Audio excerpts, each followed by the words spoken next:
Eldritch Horror is a cooperative game of investigation and horror inspired by the writings of H.P. Lovecraft. In the game, one of the Ancient Ones, a being of unimaginable power that predates time itself, is awakening, and players take on the roles of investigators who are attempting to solve mysteries, defend humanity from unimaginable horrors, and ultimately banish the Ancient One from this world. If we fail at our tasks, the Ancient One awakens and mankind is doomed. To win the game, we have to solve 3 of the Ancient One's mysteries. So here's the deck of Ancient One mysteries. There are 4 cards in this deck, and the first one is revealed. We have to solve 3 of these to win the game. This is the Doom track, which is a countdown mechanism, and we start on space 15. When the Doom track reduces to 0, the Ancient One would awaken, and typically when that happens, you would have to flip over the Ancient One card and see what happens.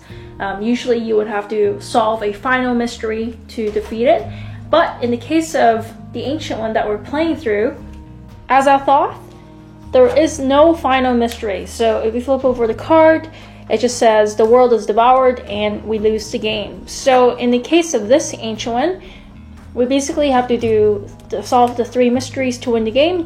There is no other way to win the game other than that. What are these mysteries and how do we solve them? Well, all the details are on the individual cards. In the case of our starting mystery here, Omen of Devastation, it says, the Nemesis moon appears in the night sky, visible to all and heralding an imminent doom. When an investigator closes a gate that corresponds to the current omen, he may spend 1 clue to place 1 Eldritch token on this card. At the end of the Mythos phase, if there are Eldritch tokens on this card equal to half the number of investigators, solve this mystery. Now, lots of terminologies there, but the important thing to note is that to solve these mysteries, typically you would need to spend clues. So clues are very important in winning the game. So how do you get clues? Well, we start with 1 clue on the board in space 3 here, which was randomly spawned. And throughout the game, there are different encounters or locations where we can potentially gather clues. And clues might spawn as well through the Mythos cards. So we'll see how that works out in a bit. Let's talk about how to lose the game. The first way to lose the game is if all investigators have been eliminated from the game.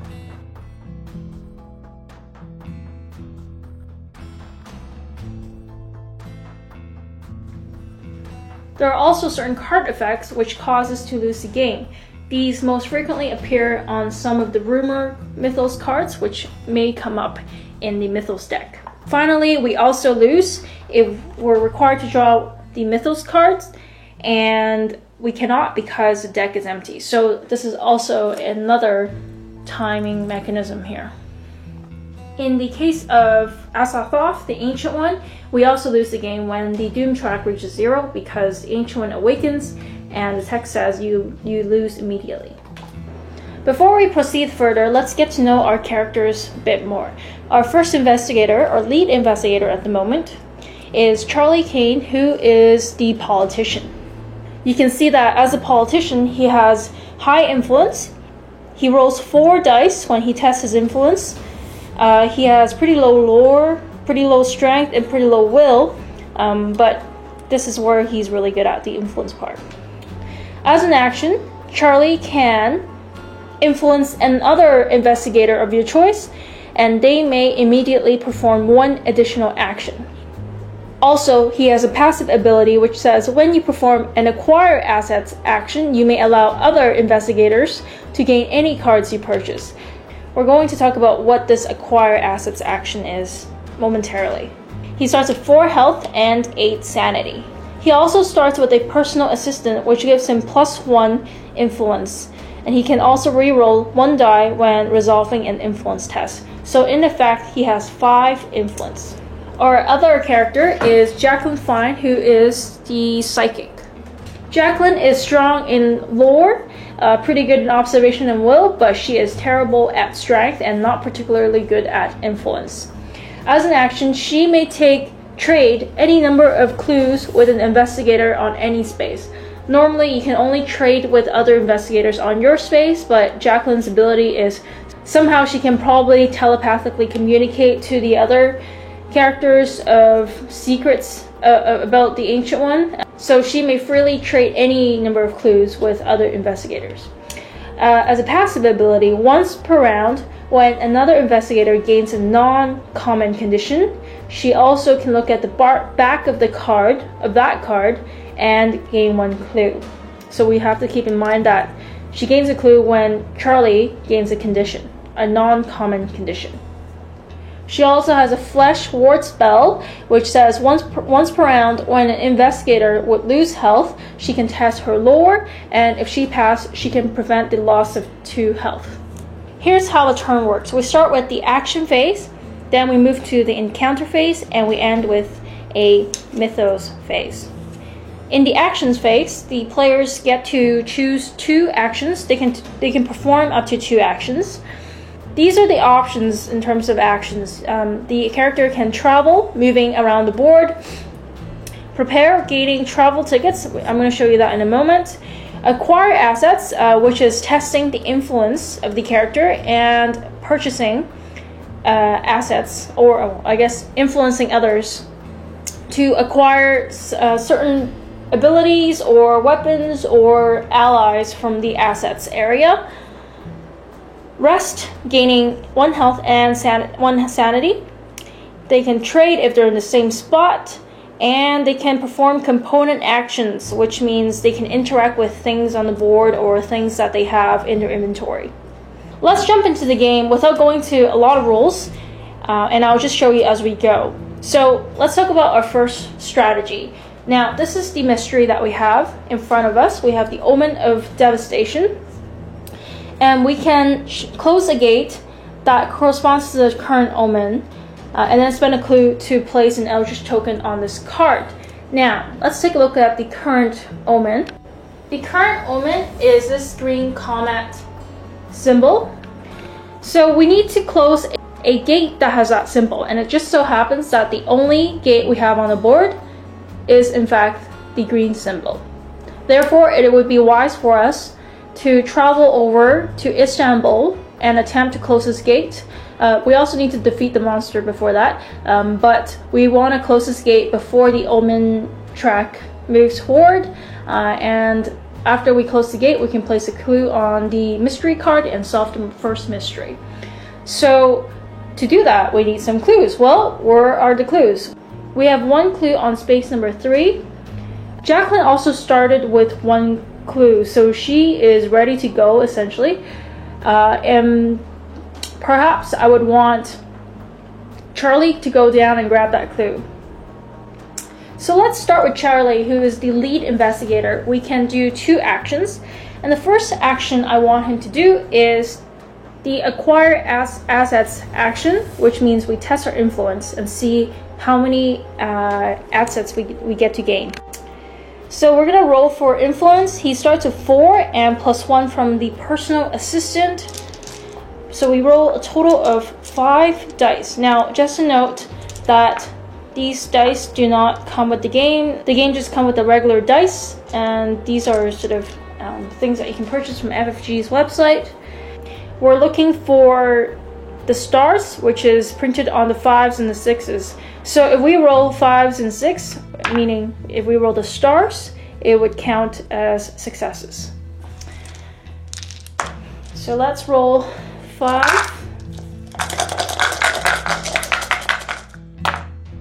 And we rolled 2 stars.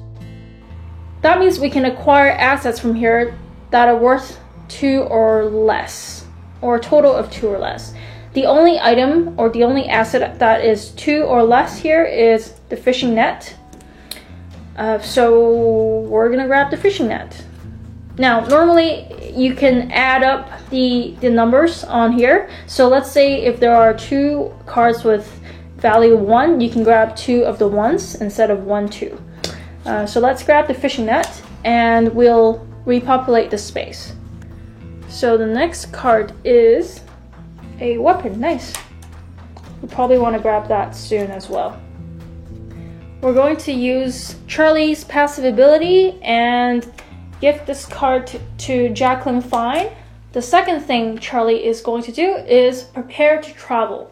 Now, what that means is we can grab either a train ticket or a ship ticket. Normally on your move, you can only move once along these lines, but with a ticket, when you move, you can move additional spaces, either by train or by ship. What we're gonna do is grab a ship ticket instead of a train. Reason being, I want him to travel down here and then here to grab this clue. Now, keep in mind that you can only grab the ticket if the city or the location that you're in has dots connected to that particular type of transportation. So let's say if you're at a location like down here, you cannot prepare travel and grab a train ticket because none of these spots, none of these lines are trains. Just a quick note on the lines on the board. The white means a ship transportation line. The yellow dotted line means uncharted, so it's just wilderness, you're going across wilderness. And then the red dotted lines are train routes. Charlie prepares to travel by ship. He gets a ship ticket. Jacqueline is going to travel this way. She is going to spend her action to move. That would be her first action. And I guess as her second action, she's going to prepare to travel and grab a ship ticket as well. So that's the end of the action phase. We now go to the encounter phase, and starting with the lead investigator, we would do the encounters with locations or tokens on the board. In San Francisco, Charlie is going to encounter with the city. Charlie can either draw from this green deck, which corresponds to North America, or he can draw from the general deck. I think I would draw from the regional deck here. And then we read the corresponding location. So in this case, San Fran. While patrolling in Chinatown, you become adept at spotting signs of cult activity. Improve observation. You find their temple but must dispel a hex on the door to enter. Test lore. If you fail, lose 1 health and 1 sanity as a hex saps your life away. So, something weird happening in Chinatown, and we observed it. So we're going to improve our observation, but we got to test our lore. So here's the +1 to observation, and then we test our lore, which is 2.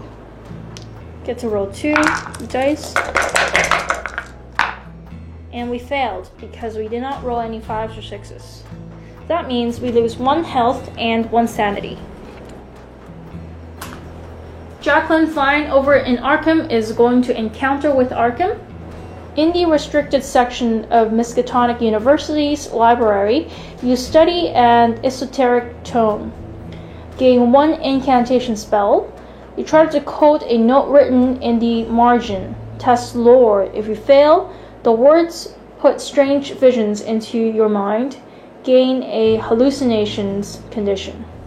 Studying in the library, we find the incantation spell. So here I have the spell deck, and we're just going to go from the bottom to look for an incantation. So ritual, incantation. Clairvoyance. So I'm going to grab this and shuffle this deck back up. Clairvoyance. During the encounter phase, you may test lore. If you pass, you may choose to encounter a clue as if you're on its space, ignoring monsters on that space.